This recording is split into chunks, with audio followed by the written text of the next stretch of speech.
අයිබෝවන් දරුවනේ අද මම කතා කරනවා පළවන රාජසිංහ රජුරුව ගැන.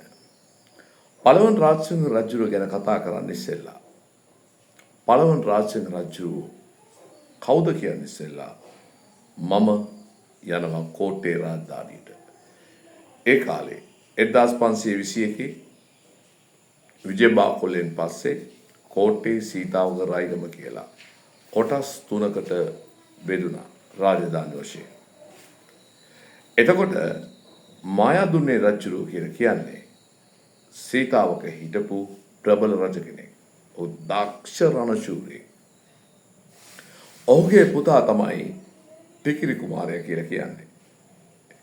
ටිකිරි කුමාරයා කියලා කියන්නේ ඔහුගේ පුතා. එතකොට සීතාවක හිටපු මායාදුන්නේ රජුරවන්ට ලොකු ප්‍රශ්නයක් තිබුණා. මොකද්ද ප්‍රශ්නේ? තමන්ගේ තාත්තා මායාදුන්නේ මරලා දානවා. මායාදුන්නේගේ තාත්තා 6 වන විජයබාහු රජු.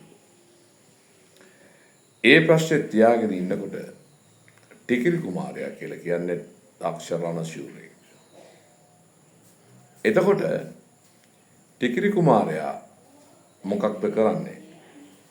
තමන්ගේ තාත්තගෙන් රාජ්‍ය බලය ඉල්ලනවා. පියා මහලුයි. හැබැයි මහලු වුණත් රාජ්‍ය බලය දෙන්න කිසිසේත්ම මායාදුන්නේ රජතුමා කැමතුනේ නැහැ. විටින් විට රාජ්‍ය බලය ඉල්ලා ඇවටිලි කරාට හැබැයි දුන්නේ නැහැ. ටිකිරි කුමාරයා අවසානයේදී ටිකිරි කුමාරයා කරන්නේ මායාදුන්නේ රජුව මරලා දානවා. මරලා දාලා පළවන රාජසිංහ නමින් සීතාවක රජ වෙනවා. උඩ තව නමක් කියනවා සීතාවක රාජසිංහ කියලා.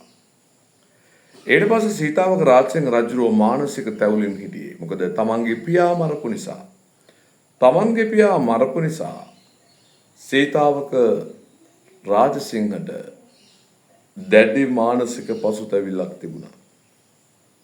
භික්ෂුන් වහන්සේලාගෙන් ගිහින් අහනවා මගේ පියාව මැරුවා. හැබැයි මැරුවා මම අපාය යනවද? භික්ෂුන් වහන්සේලා කිව්වා අනිවාර්යයෙන්ම අපාය යනවා. පංච ආනන්තරීය පාප කර්මය. මොකද්ද? මව මැරීම, පියා මැරීම, රහතුන් වහන්සේලා ඝාතනය කිරීම, සංඝ වේදය, බුදුන්ගේ ලේසල වීම. ඒක නිසා අනිවාර්යෙන් රැක්තුමනි ඔබතුමාට සිද්ධ වෙනවා අපාය යන්න. ඒක නතර කරගන්න මොන පින කරත් හරියන්නේ නැහැ. කිහිප වතාවක් මම භික්ෂුන් වහන්සේලාගෙන් ඇහුවා මේ ප්‍රශ්නය. භික්ෂුන් වහන්සේලා කිව්වා මෙන්න මේකට උත්තරේ මේක. මොකද භික්ෂුන් වහන්සේලා කෙලින් උත්තරයක් දුන්නා.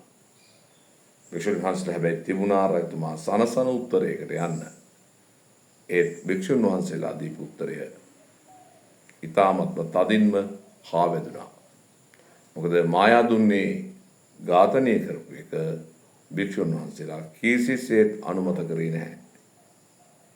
නේ පීට්‍රු ඝාතකයා භික්ෂුන් වහන්සේලා විසි නෙවෙයි සියලුම සමාජයේ හිටපු මිනිස්සු ඒක අනුමත කරන්නේ නැහැ. එතකොට පළවන රාජසිංහ රජුගේ මේ මානසික පසුතැවිල්ල ඉන්න මොහොතේදී එනවා අරිට්ට කීවෙන්ඩු. ඔව් ඇවිල්ලා කියනවා රජතුමනි හමු වෙලා කියනවා ඕක මහ ලොකු දෙයක් නෙවෙයි. ඕක මහ ලොකු දෙයක් නෙවෙයි. යන්න මහවැලි ගඟට ගිහිල්ලා අපි යාගයක් කරමු. නේද? ඒ යාගයෙන් පස්සේ මේ සතුන් හෝ එක්ක ශක්තිමත් පුරුෂයන් යාගයෙන් පස්සේ ඔබතුමාගේ ওই පව් ටික හේදිලා යනවා. ඔබතුමා මහවැලි ගඟේ බැහැරනා. රජුරෝ තීරණය කරා යාගෙට. යාගයක් කරනවා රාජාතෝ මාවා මාවාතෝ රාජා කියලා. එක්ක රජාගේ පිටින් මේක ඵලයන් නැත්නම් මගේ පිටින් ඵලයන් කියලා. ඊට පස්සේ රජුරෝ ටික කාලයක් හිඳිද්දී මහනුවර රාජධානිය ආක්‍රමණය කරනවා. ඒකෙදී මහනුවර රාජධානියේ ආක්‍රමණයේදී වීරසුන්දර බණ්ඩාර උදව් කරා. උදව් කරාම වීරසුන්දර බණ්ඩාර මහනුවර ජනප්‍රිය වේගෙන එනවත් එක්කම බුරු වලක දාලා මැරෙව්වා. ඒ වගේම නිකිපිටිය බණ්ඩාර විශේෂයෙන්ම ඊළඟට සමන්ත පාලකයා බවට පත් කරනවා. සමන්ත පාලකයා බවට නිකිපිටිය බණ්ඩාර පත් කරලා ඉන්න මොහොතේ හොඳ වැඩක් වෙනවා. එයාව නිකිපිටිය බණ්ඩාරව විවාහ කරගන්න හිටපු මහනුවර හිටපු විශේෂයෙන්ම නිකිපිටිය බණ්ඩාර විවාහ කරගන්න හිටපු පෙම්වතිය පළවන රාජසිංහ රජු විසින් තමන්ගේ අන්තපුර ස්ත්‍රියක් හැටියට අරගෙන යනවා. මේකෙදී ගණිතය කියලා හිටපු ඉතාමත්ම බල සම්පන්න හොඳම වෛද්‍යවරයා පුදුම කේන්තියෙන් රජුරුත් එක්ක හිටියේ. රජුරෝ යනවා මහනුවර රාජධානිය අල්ලගන්න. පෙට්ටන්ගොඩ නැමැති ප්‍රදේශයේදී දරුණු විස උණ කටුවක් ඇනිලා ඉතා වේදනාවෙන් එන්නේ ගණිතය ළඟට. ගණිතය මොකද්ද කරන්නේ? අශ්ව යන් නේද? අශ්වයන්ගේ මල පහ පවා මෙයාට පානීය කරන්න දීලා කාටද? පළවන රාජසිංහ රජුන්ට ලේලේ උත්සන්න කළා. රාජසිංහ රජු මැරුවා. වෛද්‍යවරයා තමයි කරේ. මොකද තමන්ගේ දුවට කරපු හානිය නිසා නේද? තමන්ගේ තාත්තා මැරුවා වගේම දරුණු වේදනාවක් විඳලා සිත් ඇවුලා. ඒ වගේම ශරීර වේදනාවක් විඳලා පළවන රාජසිංහ රජු ඉතා දක්ෂ රණශූරයෙක්. පළවන රාජසිංහ රජු කියන්නේ ඉතා දක්ෂම රණශූරයෙක්. ඔහු මියදෙනවා. ඔහුගේ කල් ක්‍රියාව හොඳ නැති නිසා. හොඳට මතක තියාගන්න. අතීත සිද්ධි දාමයන් වර්තමානයට බලපානවා.